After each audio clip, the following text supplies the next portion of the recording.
Welcome to episode 22 of Overtime with Jared P. and Johnny O.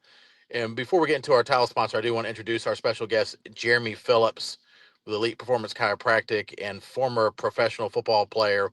Back with us again. He's the better looking of the three on the screen, if you're not sure who it is. He says that every time. Now, Man, to be- you Johnny, to be- took over, Jeremy. You took over my spot, I man. took the crown from Johnny O, huh? Yeah, you're definitely second place. I'll take third. I'm somewhat self-aware. So, all right, Johnny, you gonna introduce our title sponsor real quick? Yeah, we got a title sponsor, Estate Jewelry and Loan. Again, my good friend Brian Demore. He's doing a nice job for us. People are talking about gold because it's at an all-time high.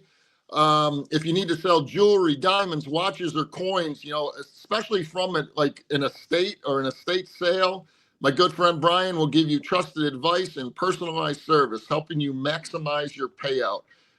Go to estatejewelryloan.com, find out what he's got going for you, and you can also find him at 2511 Battleground Ave, Greensboro. And he also owns Salsaritas, which is located in High Point at the Palladium and the Target Shopping Center in Greensboro on New Garden. It's got food trucks. Call for all your catering needs. Salsaritas. And again, that's Jared's favorite restaurant from what I hear. I take the kids there, growing up all the time, and I've done catering there. Yeah, I love it. All right, let's get into, the NFC and AFC championship round and what, who we think will win or lose. We'll let Jeremy as our guest go first. Let's start with the AFC. The Buffalo Bills, with the fourth time in 5 years, taking on the Kansas City Chiefs, and head-to-head, Mahomes and Allen. Mahomes leads it 3-0, but two of the games have been very, very close. Jeremy, what do you think? What is your breakdown? My gut, as bad as I hate to say this, because I am not a Chiefs fan, but I think they're sitting on top of the mountain and somebody comes and takes them. Now, does Buffalo have the ability and the talent to do so? Yeah, I think so. But I tell you, just when you thought the Chiefs' offense was struggling most of the year, you start looking at them like, well, maybe they were just kind of on cruise control. They kind of, quote unquote, play in an easy division, much the same as I think I told you this in the first podcast, kind of like New England was back in the day. They kind of get through the Jets, get through Miami, and stuff like that, and kind of check out different personnel groupings. And so you actually wonder, like, is this the playoff team we're going to see in a couple weeks? Or, and then they get in the playoffs, and then it's like, okay, all systems go, here we go. And that was kind of the same with Kansas City over the weekend. They kind of had a little bit more intensity about them, had a little bit more things planned out, things more systematic. Kelsey woke up. Kelsey, some of his catches have been spread amongst the other tight ends on the team. But, of course, he had over 100 yards receiving over the weekend and stuff like that and played phenomenal. Played Jason Kelsey football, or Travis Kelsey football, I should say. But you got Eagles on your mind. I like it. You have the Eagles on your mind with Jason Kelsey. I know, that's right. But I'm taking Kansas City. I think it's going to be a close game. Weather, I don't think is really an issue because both teams are used to playing in the cold. So, I'm taking Kansas City right now. But if you're asking me from a fan perspective, who I want to see win, of course I want to see Buffalo win. I think that franchise deserves a Super Bowl.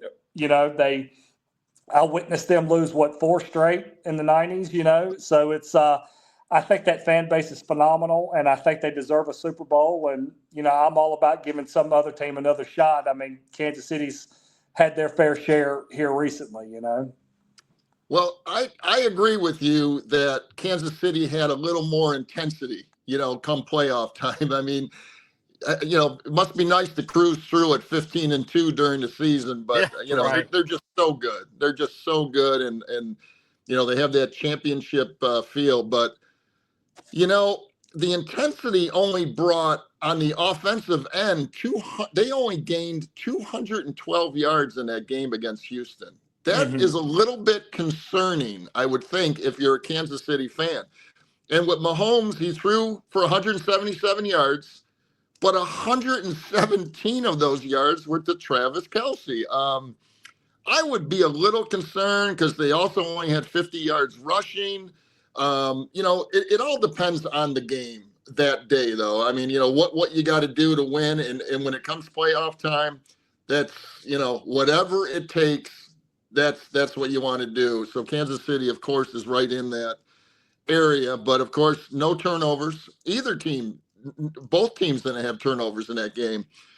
But I'm with you, man. I'm going with the Bills on this. I think it's the Bills' year. Somehow they're going to find a way of finally beating Kansas City, especially if it doesn't go down to the last 13 seconds, like it did a few Exactly. years ago.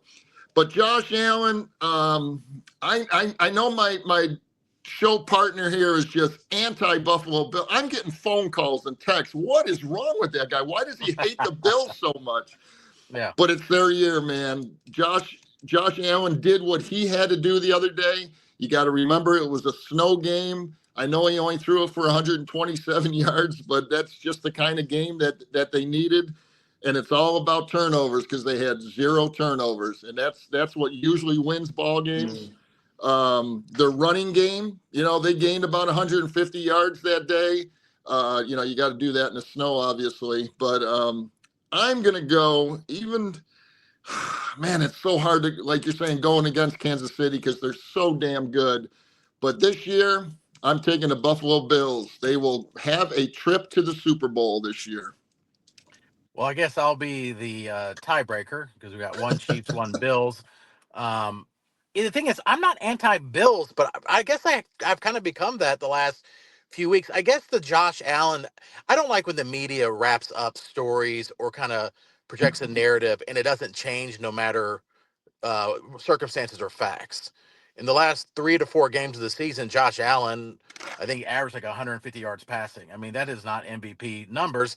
But it was already stated, after the first 10 or 12 weeks, Josh Allen is this year to be MVP.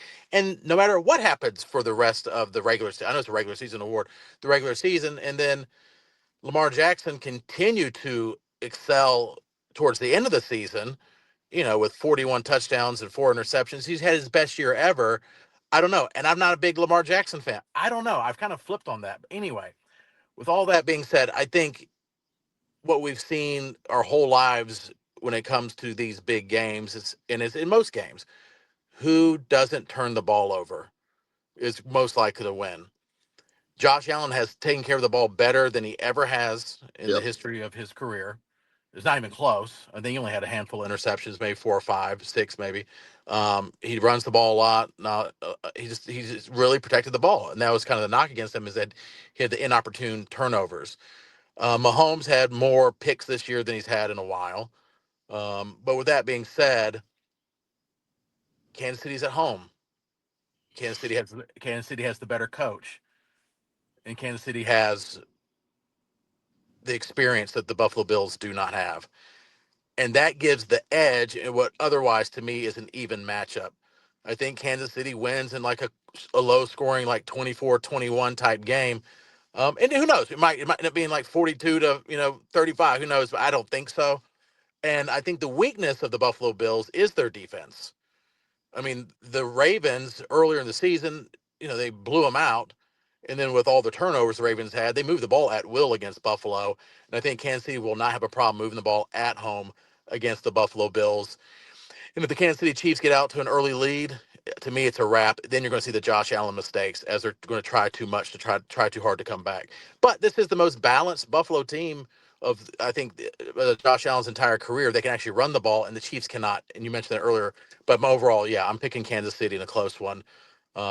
And the thing is, truth of the matter is, I think the NFL wins either way. If Buffalo or Kansas City's in there, people like to hate against dynasties, but they get ratings historically with the Bulls, the Warriors, the Celtics, the Lakers. We like to hate them, the Yankees, but they're polarizing. They drive ratings. But then also Buffalo Bills would be the great, the city that's been so close for so long. So I think they win either way with that. So yeah, so I'm picking the Kansas City Chiefs. All right, let's go back to Jeremy. The NFC Championship game, the surprise team of the year, the Washington Commanders knocked off number one seed Detroit Lions in Detroit with rookie sensation Jaden Daniels taking on the Philadelphia Eagles. They split the season series 1-1. Both games were close. Jeremy, what do you think?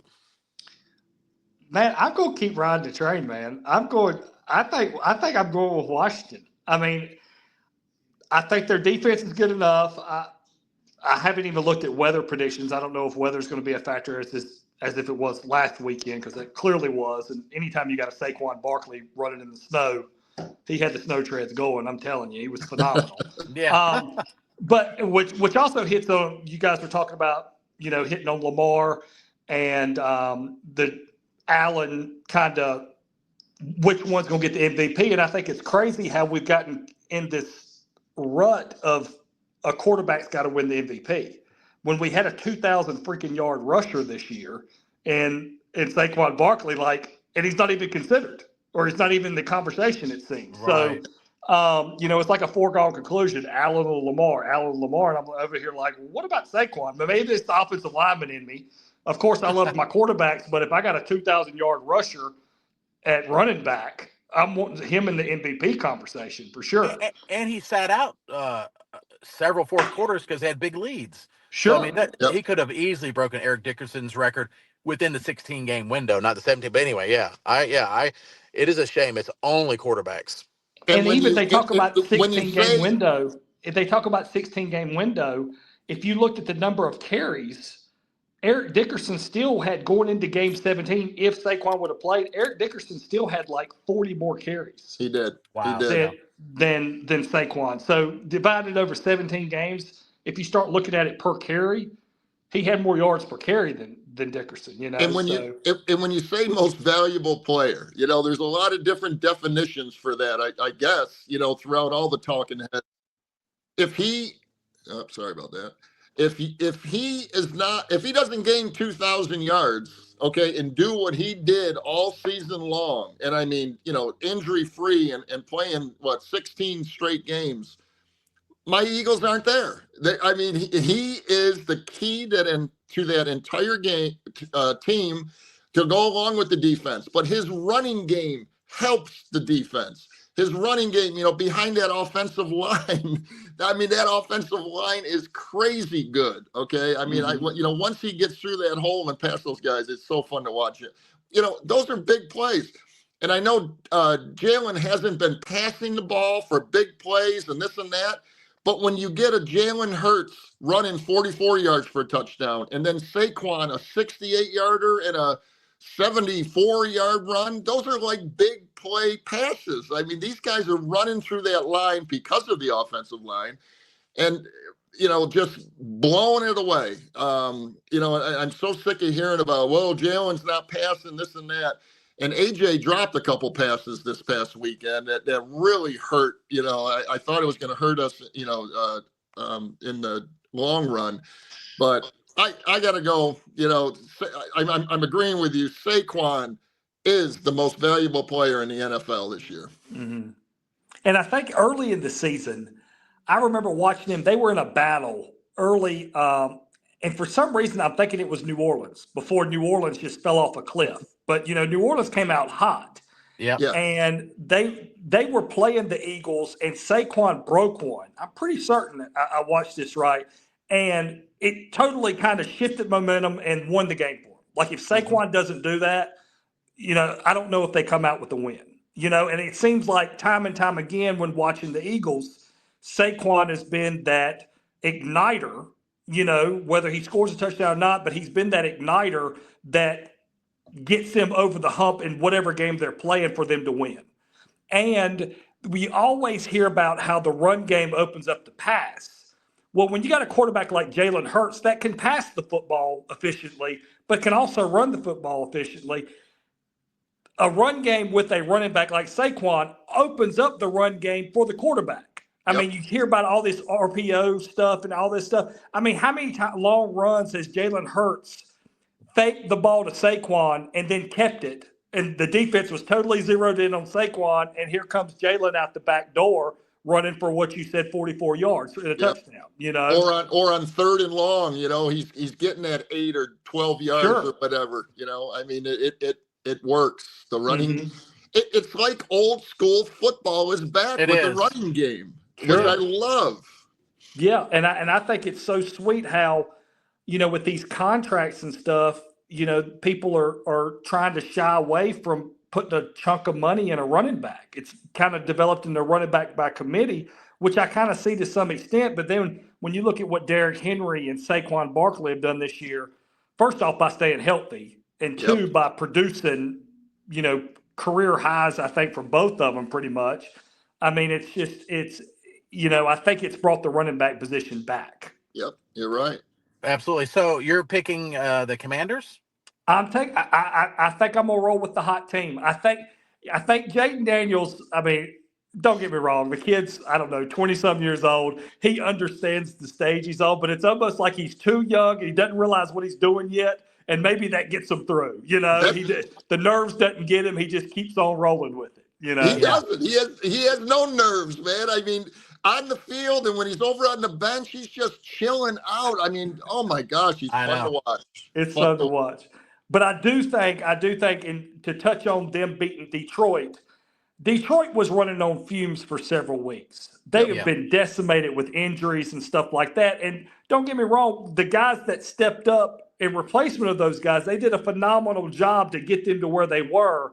But when you get deep into the playoffs, second, third round, those injuries, those lost players, it comes back to haunt you. And I think that was the case. They simply just ran out of gas due to injuries. Yeah, that Yeah. makes The defensive side was I think they said 13 players on Mm-hmm. injured reserve on the defensive side of the ball, and that's rough. But it sounds like an excuse to me. No, that's a Hey, lot to overcome. it's part of the game. I mean, there's You're right. nothing you can do. That's NFL football right there. And it's a Absolutely. reason. I don't think it's an excuse. It's a reason. I mean, Yeah. they're at full strength. They have a much better chance of winning, of course. Mhm. Do you want to go, Johnny? I'll go real quick. I tell you what, the Washington Trumpsters, I mean, the Commanders, I'm sorry, scare the hell out of me as an Eagle fan. Jaden Daniels is special for sure. 0 turnovers in that Detroit game. 0 turnovers, and Detroit had 5. But anyway, their offense is explosive, but they gave up 525 yards to Detroit. That would be a concern if I was a Trumpster fan or a Commanders fan. But 525, I think this is finally the game that the Eagles really put up some points. I'm talking about maybe a 34-point game or even a 40-point game to get past Washington, because Washington's going to score some points, even against that Philadelphia defense. Jalen Hurts, I think, will be fine. But when I say fine, yeah, I want him to pass, but we have Saquon, like we just discussed. But he's going to need, what Jeremy was saying, to carry that ball 7, 8, or 9 times. I hope his knee is okay to do that, because that opens up the game for these guys. That's part of their game plan. So hopefully his knee's okay. They're not saying anything about it like they usually don't. But but I need him to carry maybe up to 10 times, because he had 70 yards this past weekend, and those 70 yards are huge. So I'm thinking you can't turn the ball over, but I think the Eagles will prevail, but it's going to be one hell of a game. And I hate going against Washington, because I mean, I don't know if there's a fan out there that is not enjoying watching them play the game of football right now, and Jaden Daniels. But I got to go with the Eagles, and I got a high-scoring game. I'm talking 34-24 victory by the Eagles. So you're taking the over in the Eagles game. I'm taking the over. I think there's going to be some points scored in this game, All right. because there won't be any snow. I'm hoping there isn't any snow. We had enough snow this past weekend. Agreed. The forecast is showing right now, being how they can change. No snow. But we'll see. Good. Yeah, I'm a Commanders fan. I think when you're a fan of a team, there's 2 types of fans. Fans that are unrealistic, where they think their team should always win. And I think it's for Chiefs fans. So much so, my son, Eli, he's 13. He's a Chiefs fan. And for the record, he was a Chiefs fan before they won the Super Bowl. He was a Tyreek Hill fan to start. And the first year he watched them, they did go to the AFC Championship game and they lost. And then after that, it's been 3 out of 4 or 3 out of 5, Mhm. 3 out of 4, and I'm like, this is not normal. I said, for some fan bases, if you're a Patriots fan and you're young, you've seen this. If when the first 12 years of my life, Washington went to 4 Super Bowls and won 3, it happens, but it can go away and it can go away for a long time. Hence the Commanders for over 34 years, first time back Super Bowl since '92, Super Bowl '91 season, and who they beat? The Buffalo Bills. But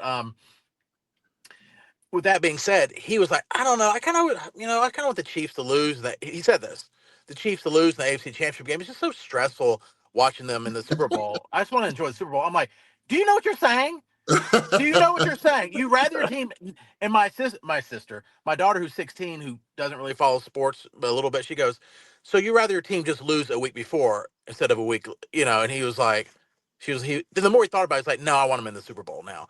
But I'm like, Yes. that's how they've gotten used to, like, they should just win. And Yeah. it's Let's almost just like take a birds. year off this year. Yeah, like, oh, we'll let somebody else win. It's like, bro, it don't work that way. You played football, it does not work that way for most teams. No. But with the Washington Commanders, one way or another, the most incredible turnaround. And that's the great thing about the NFL. Fortunes can change quickly, but if you have good ownership, a solid head coach, great quarterback play, and then like pieces on offense and defense, you can make some noise. And then to me, one of the most surprising things is that they brought in somebody from the front office of the Golden State Warriors, which to me is fascinating, and brought him in. He was one of the architects that put that team together that won 4 championships. Probably should have won 5. And so, when people brought him in, they're like, basketball and football are different, but I think he gets how sports works, numbers, making sure that their salary cap, all the things, making the best possible moves. And then Dan Campbell, to me, is an underrated coach. I think people forget he was the defensive coach with Seattle for 2 Super Bowls. Dan Then he went. Quinn. Dan Quinn. You said Campbell. Oh, Quinn. Sorry. Who Yep. did I say? Campbell. Oh, Dan Campbell. And I love Dan Campbell, by the way. Dan Quinn. Then he goes to Atlanta, and the most epic meltdown of all time in Super Bowl history. He should be a Super Bowl championship coach. I kind of put that on Shanahan, to be honest. But so he's kind of a guy that he was with Dallas, and he improved their defense tremendously. But I think people think like, oh, he's a retread. I thought he was a retread. I wasn't excited about it.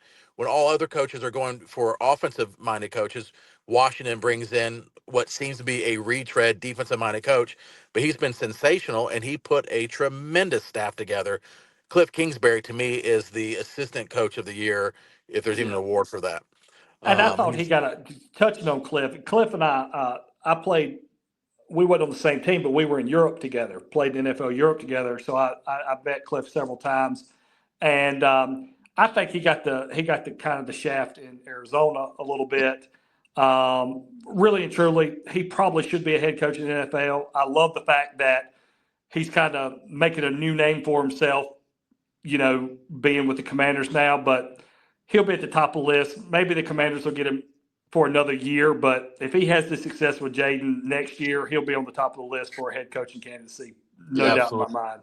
Yeah. Yeah, I agree with you 100%. And so okay, and then obviously he coached Patrick Mahomes in college. But Mm-hmm. with all that being said, rosters top to bottom, I think Jane Daniels is playing better than Jalen Hurts. I think Saquon Barkley is slightly better than Washington's 3 running backs. No, it's not even close. Washington has a very tough time running the ball, and that's minus Jaden Daniels. Offensive line, advantage Eagles. Defense, advantage Eagles. Secondary, advantage Eagles. Linebackers, maybe Washington. Yeah, you got some I good mean, linebackers. head coach, the Eagles head coach is maybe the most annoying head coach in the NFL, so he wins that. Yeah, but at least he wears his hat on right. Your coach wears it backwards. Anyone over 30 or 40 years old, you can't wear your hat on backwards. I feel you on that. So with that being said, Washington is hot, but you can run the ball, and you have the #1 defense in the NFL. I'm going with the Eagles. I don't want that to happen, but I think the Eagles are going to win at home. Mm-hmm. So I know your strategy. You've been saying this all the way through the playoffs, going against his team. I'm starting to get to know you a little bit yeah, here. I yeah, don't yeah, like it. A little no, reverse yeah. psychology, right? Yeah. Well, what is I win either way. So like I'm like, well, I was right. I could either be right with the Eagles, or if I'm wrong, I'm happy I'm wrong. So all right, let's get into our sponsors. So, I guess we need to pick our Super Bowl winners real quick. I'll go first. So Okay. I'd have Eagles and Chiefs in the Super Bowl rematch from a couple years back. I hate to say it, but the Chiefs will be the first three-time Super Bowl champion in the history of the NFL. Johnny, what do you think? Well, I got the Eagles and Bills in the Super Bowl, and man, I was never a Bills fan, but I am now. And they really deserve a Super Bowl, but I got to go Eagles over the Bills, and that is going to be heartbreaking for Buffalo fans. But I can't pick against my Eagles. I should go reverse psychology like you, but I just can't do it. I got you, Jeremy. I'm going Chiefs. I'm going Chiefs. My I guess it's my heart of hearts feel good pick would be the Bills. Obviously, I don't think anybody would not like to see the Bills win, except maybe diehard New England fans or whatever. But and of course, I'd love to see the Commanders win too with a rookie quarterback. That would be phenomenal. But being realistic, I think I'm going Chiefs, and then of course, if the Bills win, that would be pretty cool just to see that fan base get them one. Yeah. What would be cool? Another storyline if it's Bills Commanders, that will be a rematch, like I said, from '92. That'd be interesting. But all right, let's cover some of our sponsors, and we'll do a real quick thing about what we thought about last night's national championship game. And I know you played college football, Jeremy, so we'll kind of get your perspective on it. But want to thank our sponsors. We have one of them right here, Jeremy Phillips, Elite Performance Chiropractic, 2 locations. He's not just a former pro football player and a good-looking guy. He's also a doctor. That's pretty cool. Since you're on with us, tell people why, you know, if they're thinking about coming to you, or like what are some of the things that you offer? The thing that stands out hands down with us is we are everybody that I employ here, all the doctors with Elite Performance Chiropractic at the 2 locations, we're all certified in this technique called active release technique. Having played in the NFL, every NFL team has a me. They have a chiropractor with this certification. It's a patented soft tissue technique. It allows us to see a lot of things that you wouldn't think a chiropractor would be able to see, like plantar fasciitis or shoulder impingement, stuff like that. So every doctor that's employed by Elite Performance Chiropractic has this certification, and that's became our niche. That's kind of what sets us apart from other chiropractors here in the area. And it really it makes my day less boring than everybody just coming in one after another with back pain. People come in with shoulder pain, they come in with foot pain, knee pain, all of it. So it really makes my day interesting. And like I said, I was exposed to this type of chiropractic while I was in the NFL. And so when I retired, went back to school, that's the type of chiropractor I became. And as my practices have grown over the years, that's the type of chiropractors I employ now. So, And what's the website? epchiropractic.com. In Greensboro and Winston-Salem. Yes, All sir. right. So, and we have Surf Hippie Fishing for all your fishing apparel, fishing tournaments. They do it all. They're great. surfhippiefishing.com. Johnny, who else you got? And we got Schenk and Torrance Insurance, located in Greensboro, but they serve the entire Triad and state. I've been with Brian Torrance for about 20 years now with all my insurance. He specializes in personal insurance, including auto, homeowners, and life insurance. Give Brian a call at 336-310-1320 for all your insurance needs. We also have Physical Therapy and Balance Center. That's physical with an F, F-Y-Z-I-C-A-L. Specializes in innovative treatments of balance and orthopedic conditions. David Grantham has personalized physical therapy, fall prevention programs, and pain management. He's offering a free 15-minute balance screening right now, and you can give him a call at 336-500-8503. And he's located on Battleground Ave as well in Greensboro. And then my man up north, Imperial Marketing Solutions, sale of equipment, sales of new reconditioned computer IT hardware, reconditioned equal to brand new. It's like I have a laptop and it's like brand new, and it's all reconditioned. He's set me up real well with a 3-year warranty. He does out-of-state drop shipping, payment terms available. give Jimmy Snow a call at 315-345-8349. We'll put all information on our social media so people can contact our wonderful sponsors. All right, Jeremy, you played college football. We had a national championship game. We had the first national champion crowned from the 12-team playoff format, which I thought was fascinating. I think there's upsets. I think a 7 seed won, although there could be arguments that they should have been higher. Anyway, uh, it was interesting. I enjoyed it. What was your takeaway from last night's game? It's an arms race. The team with the most money won.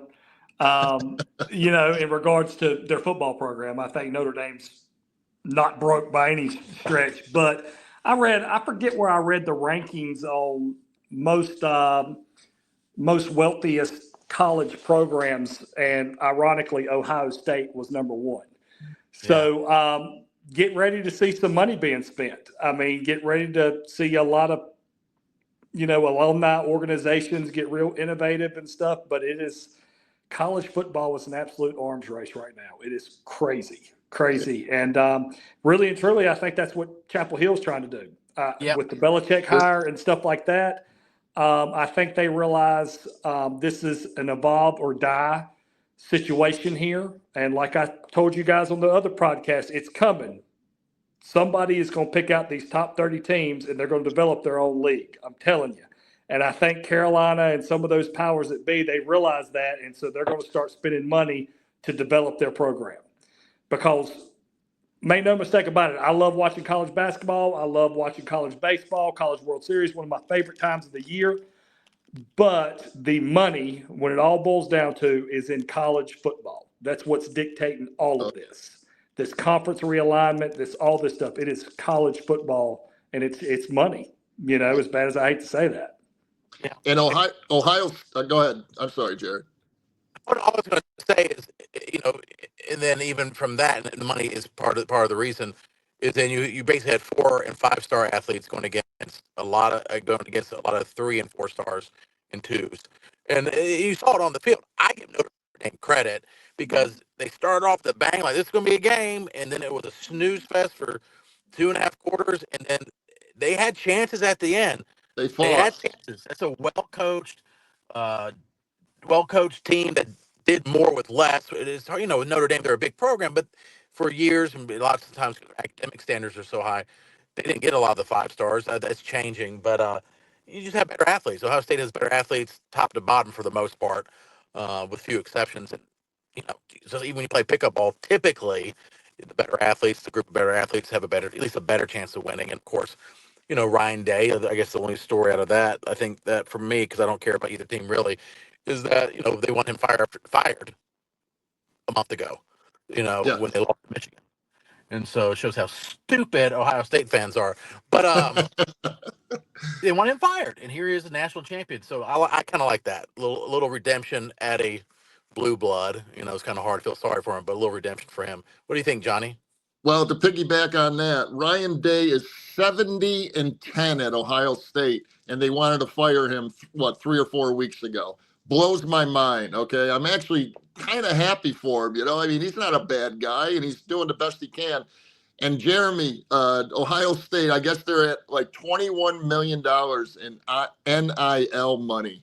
And it's awful funny that $20 million number is exactly what Belichick is going for at North Carolina. Mm-hmm. So I guess that's the key number for maybe a national championship. But it was a great game. Both very well coached teams. The best team won, no doubt about it. That Will Howard looked fantastic yesterday. He played almost like a perfect game because he threw when he had to throw, and boy, he's not even a running quarterback, but every time he ran the ball, it was a key run, and he ended up with like 50 or 60 yards rushing. But the best team won. Boy, they breezed right through those playoffs, Ohio State. I think they were all double-digit victories. But Ryan Day, man, give him some respect. But the only problem is he's 1-4 against Michigan, and that it just bugs the hell out of those fans. That's what I was going to say. Out of those 10 losses, man, 4 of them's against Michigan. And That's unbelievable. if a Carolina coach in basketball consistently loses to Duke, you have to wonder. But winning national championships, that helps. That helps smooth you past those 4 losses. But, I heard this from a patient earlier this morning, and I just made a note in my brain to comment on it because I have not confirmed this. Hadn't had time. I've been seeing patients all morning. But somebody told me this morning that both the offensive line and the defensive line from Ohio State had always been there. There was continuity, no transfers. And I guess when they get to that, Ohio State, whatever I read where they're ranked the team with the most money, I guess they get there and they're like, well, this is the pinnacle. Where am I going to go now? Where am I going to get more money now? So I guess maybe that's the key. Maybe you get the most money. Here we go again with the most money. The highest paid team wins. That's how you generate continuity in this transfer portal world, Yeah, absolutely. Crazy. That's it. Fascinating. I couldn't coach. I mean, I couldn't imagine not knowing who my players were going to be the year in and year out. I just couldn't imagine it. Well, you got go ahead, perfect Johnny. example of that is Tony Bennett at Virginia. Couldn't deal with it. He left. I mean, just walked right out. And Larinaga from Miami, they can't deal with that. That isn't how they've been coaching for all these years. So it's a whole different ball game, and it is not a student athlete. I'm sorry, man. This is I don't want to call it semi-pro ball because they're getting paid. I mean, this is better than minor league football for sure. But God, they're getting a lot of money. I was joking with somebody last week, and they were talking about the Carson Beck kid from Georgia, quarterback from Georgia, signed like $4 million or something to the Miami, and I was like, "What if did his classes transfer?"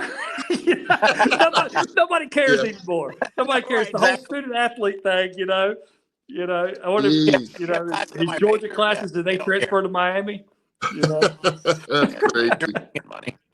So, well, Jeremy, we appreciate you joining us. It's always great to have your insight, and you're easy to talk to, and you bring good little nuggets that we can take away and from your years of college football and then playing in the pros and then what you do for a living. So we appreciate it, and we'll have our NFL. If you want to come back for Super Bowl predictions, I know we had them, but when we know who's playing, we might do something special right before the Super Bowl. But we appreciate you being on. Yeah, I'd love to be back with you guys that week between the media week between the Super Bowl and the championship games.